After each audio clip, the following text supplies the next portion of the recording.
पाकिस्तान ने भी अहम तरीन नोटम जारी किए हैं, लेकिन पाकिस्तान की नेवी, क्योंकि याद रखिएगा कि इस मर्तबा जो असल मार्का है वो पानियों में सजने जा रहा है और असल लड़ाई जो है वो भी इस मर्तबा नेवीज की होने जा रही है। पाकिस्तान और इंडिया की नेवी आमने सामने आएंगी और इस सबके अंदर पाकिस्तान नेवी ने एक बहुत बड़ा ऐलान किया है और इस ऐलान से पहले इस्लामाबाद में नेवल हेडक्वार्टर्स के अंदर एक अहम तरीन इजलास होता है जिसमें नेवी के तमाम तर कमांडर्स और सीनियर जो एडमिरल्स हैं वो बैठते हैं, सर जोड़कर कुछ फैसले किए जाते हैं और इस सब के बाद एक बहुत बड़ा ऐलान और पूरे नवंबर में पाकिस्तान की नेवी जो है वो क्या करने जा रही है, इस हवाले से कुछ डिटेल्स हैं। साथ ही साथ इस्तांबुल में होने वाले मुज़ाकरात जो हैं उनके हवाले से भी कुछ बहुत बड़ी डेवलपमेंट सामने आई हैं और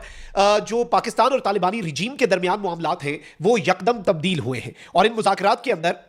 एक फॉर द टाइम बीइंग पेशरफ तो हुई है, लेकिन अगर हम ब्रॉडर पर्सपेक्टिव में देखें तो बहुत से क्वेश्चंस जो हैं वो अभी भी अनआंसर्ड हैं जिनका जवाब अभी भी आना बाकी है। मैं सारी डेवलपमेंट्स आपके सामने रखता हूं। अगर अभी तक आपने इस वीडियो को लाइक नहीं किया तो लाइक जरूर कर दें, कमेंट सेक्शन में पाकिस्तान जिंदाबाद का नारा जरूर लिखें और जिन लोगों ने चैनल को सब्सक्राइब नहीं किया उनसे मेरी यह दरखास्त है कि चैनल को भी लाजमी सब्सक्राइब कर लें। अब सबसे पहले जरा इस्तांबुल वाले मामलात के ऊपर आ जाते हैं नाज़रीन इकराम। एक तो यह है कि पाकिस्तान के army chief field marshal Asim Munir की तरफ से बाज़ाब्ता तौर पर ISPR ने ऑफिशियली स्टेटमेंट जारी की और पाकिस्तान के आर्मी चीफ ने यह कहा कि पाकिस्तान अपनी सरजमीन पर अफगान सरजमीन से दहशतगर्दी बर्दाश्त नहीं करेगा। पाकिस्तान अपने तमाम हमसाय ममालिक खुसूसन अफगानिस्तान के साथ अमन चाहता है, लेकिन जो सबसे अहम चीज है वो यह है कि भाई वहां से होने वाली दहशतगर्दी को हम बर्दाश्त नहीं करेंगे। और यह मुलाकात बड़ी इंपॉर्टेंट थी क्योंकि कबायली अमायदीन के जरगे से जो पाकिस्तान के आर्मी चीफ ने मुलाकात की वो बहुत सिंबॉलिक है, उसकी टाइमिंग बहुत अहम है और तमाम तर कबायली अमायदीन को कॉन्फिडेंस में लिया। पख्तून खा का जो कल्चर है उसे रिस्पेक्ट दी गई और ये जो बड़ा स्टेप पाकिस्तान ने लेना है अब अफगानिस्तान की साइड से होने वाली दहशतगर्दी को खत्म करने के लिए, उससे पहले तमाम कबायली अमायदीन को भी एतमाद में लिया गया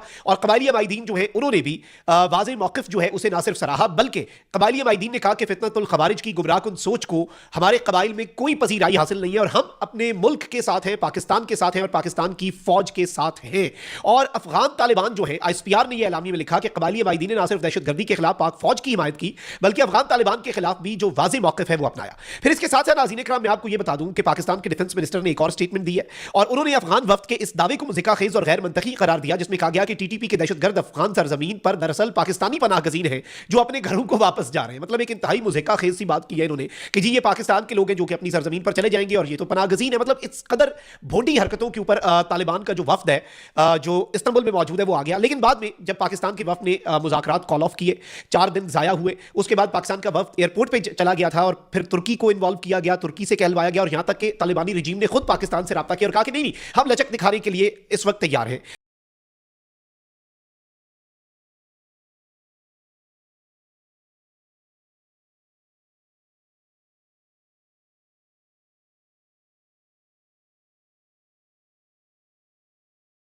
अब एक बड़ा दिलचस्प सा एलामिया जो है वो तुर्की की तरफ से जारी किया गया है। पाकिस्तान और अफगान तालिबान जंग बंदी जारी रखने पर मुत्तफिक हो गए हैं। इस्तांबुल मुज़ाकरात के बाद पाकिस्तान और अफगान तालिबान का मुश्तरका एलामिया जारी हुआ है। मुश्तरका एलामिया के मुताबिक तुर्की और कतर की सालसी में पाकिस्तान और अफगानिस्तान के दरमियान 25 से 30 अक्टूबर तक इस्तांबुल में मुज़ाकरात हुए। ये मुज़ाकरात दोहा में 18 और 19 अक्टूबर को तय पाने वाले जंग बंदी मुआहदे को मजबूत बनाने के लिए मुनक्किद हुए। एलामी में कहा गया कि फरीक़ैन ने जंग बंदी के तसलसल पर इत्तफाक कर लिया है। जंग बंदी के निफाज के कवायद और ज़वाबित 6 नवंबर से इस्तांबुल में होने वाले मुज़ाकरात में तय किए जाएंगे। यानी अब 6 नवंबर को अगला दौर जो है वो होगा। फरीक़ैन ने जंग बंदी पर अमल दरामद यकीनी बनाने के लिए निगरानी और तस्दीक का एक मुश्तरका निजाम तश्कील देने पर भी इत्तफाक किया जो किसी भी खिलाफ वर्जी की सूरत में जिम्मेदार फरीक पर जुर्माना आयद करने का इख्तियार रखेगा। यानी यही पाकिस्तान का असल मुतालिबा था कि भाई दोनों मुल्कों की तरफ से ना सिर्फ जंग बंदी बल्कि किसी भी तरह की सरहदी खिलाफ वर्जी जो है जैसे इन्फिल्ट्रेशन अटेम्प्ट्स होते हैं उसकी सूरत में जिम्मेदार फरीक जो भी जिम्मेदार हुआ, जिस साइड का कसूर हुआ, उस साइड को अकाउंटेबल ठहराने का भी एक मैकेनिज्म जो है वो पाकिस्तान बनाना चाहता था जिसका इस एलामिये में जिक्र कर दिया गया।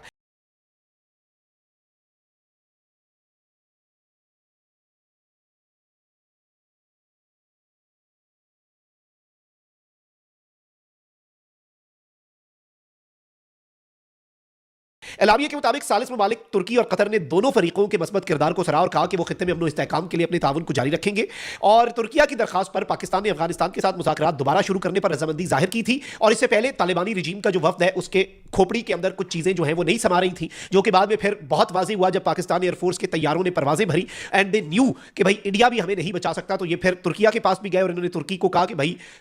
पाकिस्तान के वक्त को वापस बुलाएं, हम भी बात करते हैं, आप भी कहें और मुज़ाकरात करते हैं, कोई जंग बंदी को कंटिन्यू रखें। लेकिन सबसे इंपॉर्टेंट सवाल यह है कि पाकिस्तान को बहुत खास किस्म की नजर रखनी पड़ेगी अफगानिस्तान के ऊपर। कहीं इस जंग बंदी को एक ट्रोजन हॉर्स के तौर पर ना इस्तेमाल किया जाए, या फिर इस जंग बंदी को कोई धोखा देने के लिए और अपनी तैयारियां मुकम्मल करने के लिए तो नहीं इस्तेमाल कर रहे। इस चीज को भी पाकिस्तान को बहुत क्लोजली ऑब्जर्व करना होगा, क्योंकि इसके बगैर भी चीजें जो है वो आगे नहीं बढ़ेंगी। और पाकिस्तान को दोनों बॉर्डर्स के ऊपर विजिलेंट रहना होगा। सर्वेलेंस ऑलरेडी बढ़ी हुई है, पाकिस्तान ऑलरेडी विजिलेंट है, और मुकम्मल तौर पर सर्वेलेंस जो है उसे भी बढ़ाना होगा। और पाकिस्तान की सरजमीन पर भी बीएलए और टीटीपी के गिर्द घेरा तंग कर रहा है, और अफगान सरजमीन में से अगर दहशतगर्दी होती है तो पाकिस्तान का मौकफ ऑलरेडी बहुत वाज़ेह है। अच्छा, ऑन दी अदर हैंड मैं आपको यह बता दूं कि पाकिस्तान नेवी जो है उसने अरेबियन सी में पूरे नवंबर में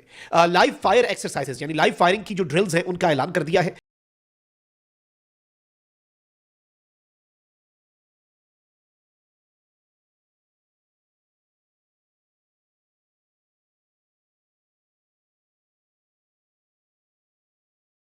और मेरीन्स जो है उन्हें कहा गया है कि भाई इस पूरे एरिया के अंदर जब एक्सरसाइज होती है आप इन एरियाज को क्लियर रखें। डेजिग्नेटेड जोन्स जो है वो अनाउंस कर दिए गए हैं पाकिस्तान नेवी की तरफ से, और ये बेसिकली कराची के साउथ वेस्ट पे है। और पाकिस्तान नेवी की ये तैयारियां और जो नेवल हेडक्वार्टर्स इस्लामाबाद के अंदर एक अहम तरीन नेवल कमांडर्स कॉन्फ्रेंस हुई है,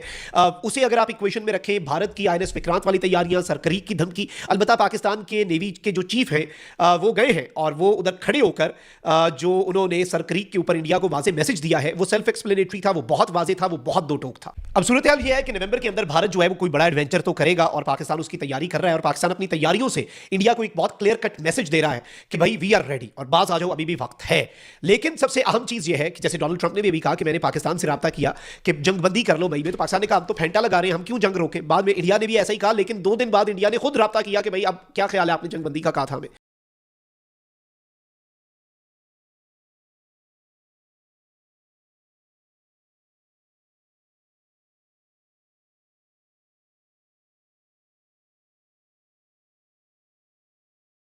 तो इंडिया की तो ये औकात है जो कि खुलकर सामने आ चुकी है। खैर, तालिबानी रिजीम जो है उसके ऊपर हमें खास नजर रखनी होगी। बहुत सी चीज़ों के ऊपर उन्होंने अब लचक दिखाई है, और पाकिस्तान तो वैसे ही जंग नहीं चाहता अफगानिस्तान वाली साइड से, लेकिन जंग अगर हमारे ऊपर मुसल्लत की जाती है तो that is a very different case. उसमें हमारी मजबूरी बन जाती है बहुत से ऐसे स्टेप्स लेना जो शायद हमारा दिल ना हो लेने का कि हम उस एक्सट्रीम तक जाएं। लेकिन अगर तालिबानी रिजीम जो है वो दोबारा हट धर्मी दिखाएगी, then we would be forced to take two steps. अल्लाह निगहबान, पाकिस्तान जिंदाबाद।